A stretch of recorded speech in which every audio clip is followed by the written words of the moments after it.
And earlier, we spoke to CBS News senior political editor Steve Chaggaris and Aaron Blake, senior political reporter for The Washington Post, about Trump's remarks. I think one thing to keep in mind here is that she wasn't necessarily talking about swing voters or people that would actually vote for her one day. She was talking about people who were already in the Trump camp. I do think, though, that talking with such a broad brush about the American people, even 20% of Trump supporters, if she was referring to all Trump supporters, is a pretty fraught thing to do. And I think that if there's one lesson we learned from Mitt Romney's 47% comment, it's that you generally should avoid those kind of generalizations. I'm not sure, though, this might have been kind of a poor tactical choice. I'm not sure it would actually hurt her in the long run, given that she was talking about people that were already going to be voting for her opponent. It seemed to be a mistake in the direction she was going anyway, right? She was at pains to attach Donald Trump to the larger alt-right, and her comments seemed to be an effort in that direction. And in fact, she had used the word deplorable on other occasions. The issue, and I want to bring in Steve Chaggaris on this. Steve, is all of this simply because she used the word half, or is it the word deplorable itself?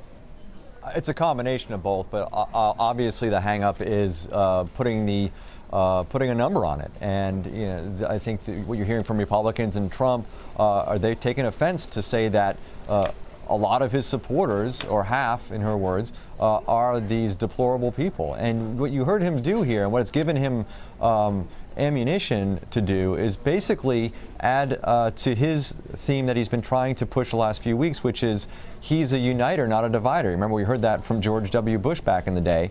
But that's what he's been saying the last few weeks, and they're now using this as an example to say she's the one trying to be a divider by saying these kinds of things about Donald Trump's supporters.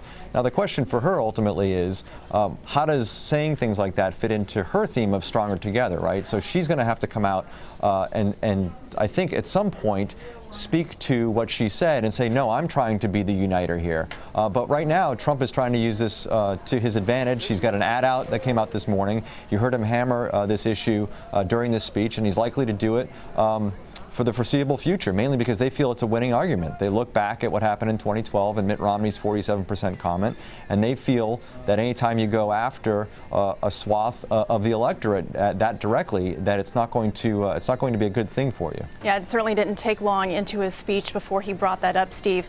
Aaron, if I could ask you regarding the Clintons' campaign and their lack of information in regards to her health.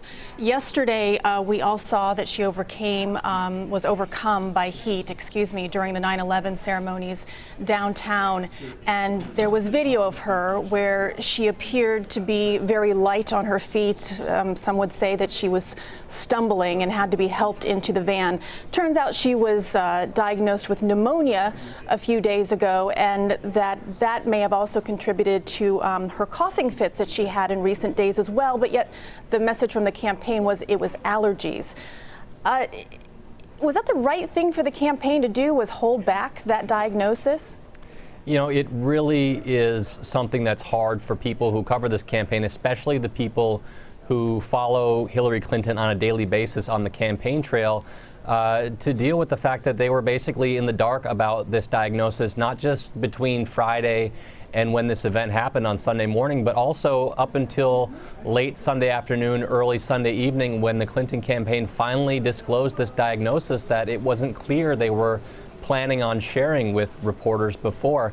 The press reporters were not allowed to go with her as she left the 9/11 memorial event. They didn't know where she was. They weren't getting any answers. And so I think for a media and for more broadly the American public, who have real questions about Clinton's honesty and trustworthiness, her campaign's transparency is a particular sore spot with the media.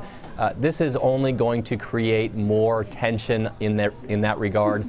And I think that the Clinton campaign even acknowledged this morning, Jennifer Palmieri, the comms director for the campaign, acknowledged this could have been handled better. So the fact that I think they, recognize that fact shows that this is really a liability for them. They know they got it wrong and they weren't quick enough. I still think it's a little bit of a sore spot with the people who cover her, though. And Steve, this comes up at a moment when we are 8 weeks away from Election Day. The CBS Battle Tracker poll across 13 battleground states shows a tightening across all of them, and in particular Florida, crucial state of Florida. Hillary Clinton is now up only 2 points. Are we looking at natural tightening as we get closer to Election Day, or does Trump have genuine momentum? I think there's some of all of that, and there's also, I mean, let's look at what's happened over the last few weeks. She got a bounce coming out of her convention, which helped her numbers. I think clearly she got a bigger bounce out of her convention than he got out of his convention. Yet she wasn't able to sustain that lead for a couple of reasons. One, I think we saw Donald Trump really stem the bleeding on a lot of on his messaging, which was highly problematic for him. He kept repeatedly giving himself self-inflicted wounds in terms of his messaging. He changed his leadership at the top of his campaign. He tightened up his message, and he's been out there making fewer and fewer controversial statements, at least compared to what he was doing in late July, early August.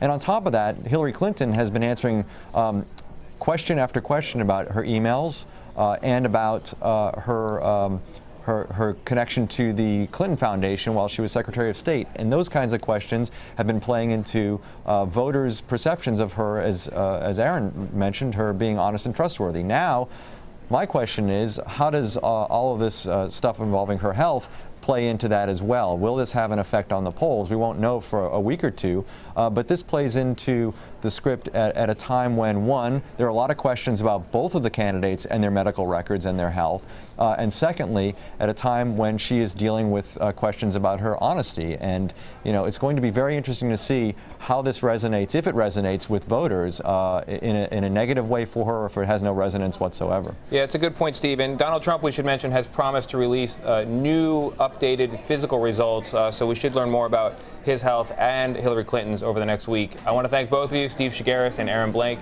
Appreciate it. Thanks. Thank you.